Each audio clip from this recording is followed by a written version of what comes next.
Hello दोस्तों, आप सभी का अपने परिवार में स्वागत है। दोस्तों, ये यूपी ट्रिपल एस सी जो पैट का एक फॉर्म भरा था आपने 1 महीने पहले, आज उसकी डेट शीट आ चुकी है, जो कि यूपी ट्रिपल एस सी आयोग के द्वारा एक नोटिस जारी हो गया है, जिसके माध्यम से आपको आज ये बताने वाला हूं कि उसका एग्जाम कब होगा, कब फॉर्म भरा गया था। दोस्तों, आपके पास समय कितना है? अगर अभी तक आपने तैयारी स्टार्ट नहीं करी है तो आप अपनी तैयारी को थोड़ा समय दीजिए, क्योंकि उत्तर प्रदेश में अगर कोई वैकेंसी आएगी तो आप सभी को पता है वो किसके माध्यम से आती है। तो वो एक एग्जाम होने से स्टार्ट हो गया है और वो आता है हमारा पेट के द्वारा। तो चलिए दोस्तों, अपनी वीडियो को हम स्टार्ट करते हैं। इसका क्या सिलेबस होने वाला है, कितना समय था, कौन इस फॉर्म के द्वारा जो आपका पेपर होता है, इसके द्वारा हम कौन कौन से फॉर्म को भर सकते हैं, वो सारी चीजें आज की वीडियो के माध्यम से हम समझ के चलेंगे। तो चलिए दोस्तों, स्टार्ट करते हैं। UP triple S C PET exam date out, यहां से आप देखेंगे 2023 फॉर्म कब से भरा गया था दोस्तों, तो आप सभी को पता होगा ये हमारा 1 अगस्त से लेकर 30 सितंबर के बीच में आपके ये फॉर्म भरे गए थे, जिसके माध्यम से आपको चीजें बताई गई थी कि कौन सी हमारी चीजें कैसे कैसे और कितनी इसका क्या क्राइटेरिया था, वो सारी चीजें हमने अच्छे से समझ के चले हैं। तो चलिए दोस्तों, सेशन को स्टार्ट करते हैं। तो ये हमारा 1 महीने पहले हमने इसका फॉर्म भरना बताया था और आज सितंबर है, सितंबर में ही तुरंत इसकी एग्जाम डेट घोषित कर दी गई है। दोस्तों, आप इसमें मिनिमम जो क्वालिफिकेशन मांगी गई है वो दोस्तों मांगी गई है आपका मिनिमम 10th है, चाहे उसके बाद में आपके पास में 12th हो, चाहे आपके पास में कोई degree BTech, MTech, BA, BSc, BCom कुछ भी है, आप आराम से फॉर्म को इस पेपर को दे सकते हैं और अपनी जो एलिजिबिलिटी है, जो आपके पास क्वालिफिकेशन है, उसके हिसाब से आने वाले फॉर्म को भर सकते हैं। तो चलिए दोस्तों, जो एग्जाम की डेट है वो बहुत अच्छी है। उससे पहले हम समझ लेते हैं कि इसका पैटर्न कब से क्या है, एग्जाम पैटर्न और सिलेबस क्या है। तो दोस्तों, आप देखेंगे यहाँ से इसकी 100 क्वेश्चन इसमें आते हैं, 100 ही मार्क्स के होते हैं। आपको समय 2 घंटे यानी कि 120 मिनट और नेगेटिव मार्किंग दोस्तों इसमें आपके 1/4 की नेगेटिव मार्किंग यानी कि 0.25 के आपके इसमें होती है। तो ये भी आपको पता होना चाहिए। चलिए दोस्तों, एग्जाम डेट जो दिखाई गई है आयोग के द्वारा वो हमारी कब दिखाई गई है, वो अक्टूबर महीने में कौन सी 28 तारीख और 29 तारीख को एग्जाम की डेट आपकी घोषित कर दी गई है और ये बताया गया ये एग्जाम हमारे 2 दिन में कंडक्ट होंगे। कितने शिफ्ट में होंगे, तो दोस्तों ये 4 शिफ्ट में आपके एग्जाम कराए जाएंगे, ये भी आपको ध्यान रखना है। तो दोस्तों, इसका फायदा ये हुआ कि अगर किसी शिफ्ट में आपका एग्जाम थोड़ा टफ आ जाता है तो आपको नॉर्मलाइजेशन मिलने की संभावना प्रबल होगी। आगे हम बात करेंगे दोस्तों, इसमें मैंने आपका क्या एग्जाम का पैटर्न रहेगा, ये सारी चीजें मैंने आपको बता दी है। चलिए दोस्तों, बात कर लेते हैं अब इसका जो सिलेबस है, पैट का सिलेबस है, वो कौन कौन से सब्जेक्ट से कैसे कैसे आता है। तो आप यहां से देखेंगे दोस्तों, अगर आप देखिए जितने बच्चे हैं और भी एग्जाम अदर स्टेट के बच्चे भी इस पैट के एग्जाम को, पैट के फॉर्म को क्या करते हैं, फिल करते हैं और एग्जाम देने के लिए वो उत्तर प्रदेश में आते हैं। इसके जो एग्जाम के जो सेंटर बनाए जाते हैं वो बड़े बड़े शहर बनाए जाते हैं दोस्तों। अगर हम बात करें कैसे, जैसे मेरठ हो गया, बरेली हो गया, आगरा हो गया, गाजियाबाद हो गया, मुजफ्फरनगर हो गया, ये सारे, क्योंकि एग्जाम का जो मोड होता है, इसका जो दोस्तों एग्जाम होता है वो एग्जाम कैसा होता है, तो एग्जाम हमारा ऑफलाइन ये पेपर कराया जाता है। ऑफलाइन का मतलब है ये OMR सीट पर इस पेपर को किया जाता है, गोले भरने वाला ये होता है। तो इसमें कोई दिक्कत वाली बात नहीं है। बहुत सारे ऐसे बच्चे होंगे जो अच्छे से अपनी तैयारी को कर रहे होंगे और बिल्कुल अभी देखिए मैं आपको बता दूं दोस्तों, हर एक एग्जाम को तैयारी करने का अलग अलग पैटर्न होता है, हर एक एग्जाम का क्वेश्चन पूछने का तरीका अलग होता है।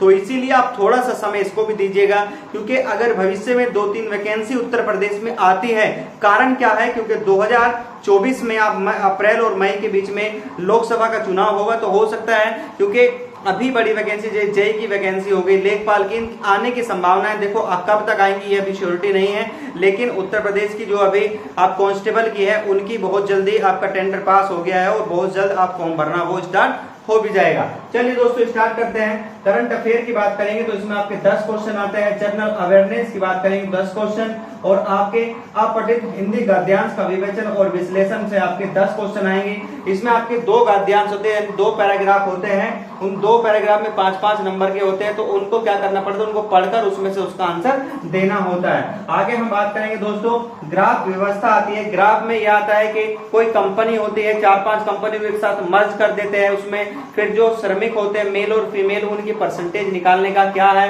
कि कौन किससे ज्यादा कमा रहा है, कौन किससे कम कमा रहा, दोनों का रेशियो क्या है, इस तरह से क्वेश्चन आता है। और आगे हम बात करेंगे तालिका। तालिका में क्या आता है कि क्या करता है, एक सर्कल देता है और उसमें परसेंटेज है कि इतने साक्षर है, इतने क्या है एम्प्लॉय है, इतने अनएम्प्लॉय है, इस तरीके से क्वेश्चन देगा। तो दोनों बहुत आसान होते हैं, 10-10 क्वेश्चन को प्रैक्टिस करके चलिएगा, काम आसानी से आपका बन जाएगा। आगे हम बात करें दोस्तों इतिहास से, यहाँ से क्वेश्चन आते हैं। इतिहास में आपका आधुनिक से भी आएंगे, साथ के साथ में आपका जो मेडिवल है उससे भी आएंगे, और एंशिएंट से इनसे 4-5 क्वेश्चन आ जाते हैं, कोई दिक्कत वाली बात नहीं है। सिलेक्टेड क्वेश्चन होते हैं, ऐसा नहीं है कि कुछ भी नया आएगा, सिलेक्टेड क्वेश्चन होते हैं, उसी के आसपास से क्वेश्चन को पूछ लिया जाता है। आगे हम बात करेंगे, ये आपका भारतीय राष्ट्रीय आंदोलन यानी कि 1985 से लेकर 1950 के बीच में कौन गवर्नर रहा, कितने हमारे जितने देश के लिए अपना आपको बलिदान कर दिया, उनका क्या योगदान है, किसका क्या नारा था, किसकी अध्यक्षता किसने करी, वो सब क्वेश्चन यहाँ से आ जाते हैं। आगे हम दोस्तों बात करेंगे भारतीय अर्थव्यवस्था, इकोनॉमिक कंडीशन कितनी अप कितनी डाउन, किस देश के साथ साझा है, किसके साथ हमने किस तरीके से क्या समझौता कर रखा, किसके साथ युद्धाभ्यास कर रखा, वो सारी चीजें यहाँ से आ जाती है। आगे हम बात करेंगे संविधान के बिल्कुल सिलेक्टेड क्वेश्चन आते हैं, या तो आपके आर्टिकल से आ जाएंगे, या फिर संशोधन से आ जाएंगे, या फिर अनुसूची से, या फिर आपके दोस्तों आ सकते हैं भाग से।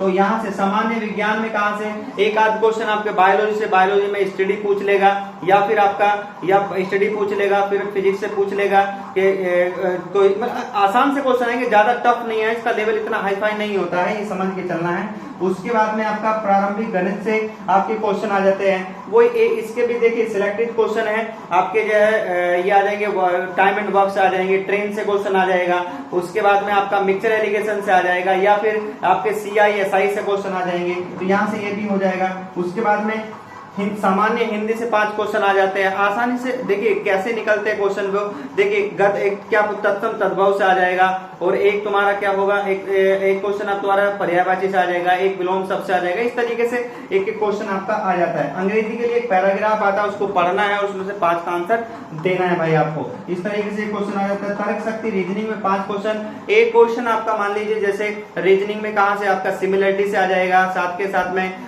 में पेपर कटिंग से आ जाएगा, बिलो रिलेशन से आ जाएगा, डायरेक्शन से आ जाएगा, इस तरीके से ये पूरे क्वेश्चन हमारे बनकर कितने आते हैं दोस्तों, ये हमारे 100 क्वेश्चन कंप्लीट हो जाते हैं। और आई होप दोस्तों मैं आपको बता दूं यहाँ से कि आपके पास में समय देखिए कितना अच्छे से चल रहा है। 1 अगस्त को ये फॉर्म भरा गया था, भरना स्टार्ट हुआ था, और 28 तारीख इसकी डेट भी दे दी, तो आप कहेंगे अगस्त, सितंबर और पूरा अक्टूबर, 3 महीने का समय आपको दिया गया पेट के लिए, तो ये बहुत इनफ है। आप आराम से अभी भी अगर तैयारी नहीं करी है स्टार्ट, तो दोस्तों अपनी तैयारी को स्टार्ट कर दीजिए। आसान से क्वेश्चन है, ज्यादा नहीं है, जो बच्चे पढ़ रहे होंगे वो आराम से जाके अपना अच्छे से स्कोर 60+ स्कोर बना लेंगे, और इनफ है, इतने में काम चल जाएगा।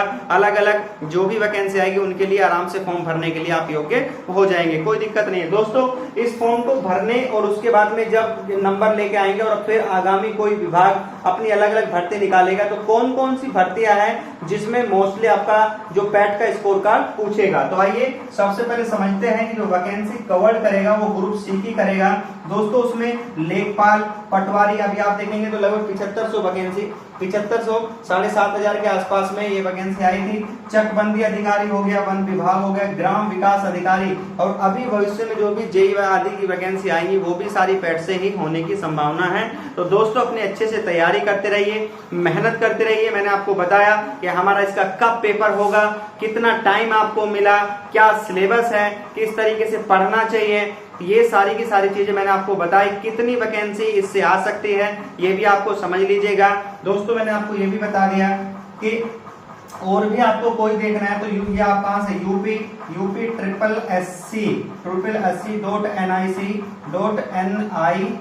और इन पे जाकर NIC यहाँ से जाकर आप जो है इसको चेक कर लीजिएगा, इस पर नोटिस आपका पड़ा हुआ है, आसानी से देख लीजिए, कोई दिक्कत वाली बात नहीं है। फिर बता रहा हूँ अच्छे से तैयारी करिए दोस्तों, एग्जाम बहुत अच्छा है, अपनी और भी जो भी भर्ती आ रही है उसके लिए भी लगे रहिए, लेकिन थोड़ा थोड़ा समय इसको भी दीजिए, हो सकता है इसी के बहाने आपको अपने राज्य में, और दूसरी बात ये पूरे ऑल ओवर इंडिया की भर्ती होती है, आइए आराम से दीजिए, क्या पता किसी ना किसी के भाग्य से या कैसे भी आपका काम हो जाए। तो दोस्तों आज के लिए इतना ही था, बड़ी ही जबरदस्त तरीके से मैं आपको सेशन लेकर आया आपके लिए, जो भी इंफॉर्मेशन आपको दिया जा रहा है। लेकिन दोस्तों आपके अब देख रहा हूं कि बहुत सारे बच्चे ऐसे आ रहे, विजिट करके जा रहे हैं, लेकिन चैनल को सब्सक्राइब सपोर्ट नहीं कर रहे हैं, तो अपने चैनल को सपोर्ट करिए, ज्यादा से ज्यादा अपने सेशन को शेयर करिए, बेल आइकन को इसको ऑन करिए, ताकि मैं सबसे पहले आपके लिए नोटिफिकेशन अपडेशन आपके लिए लेकर आऊं। तो दोस्तों मिलते हैं अगले लेक्चर में, तब तक के लिए अपना ख्याल रखिए, बाय बाय, टेक केयर।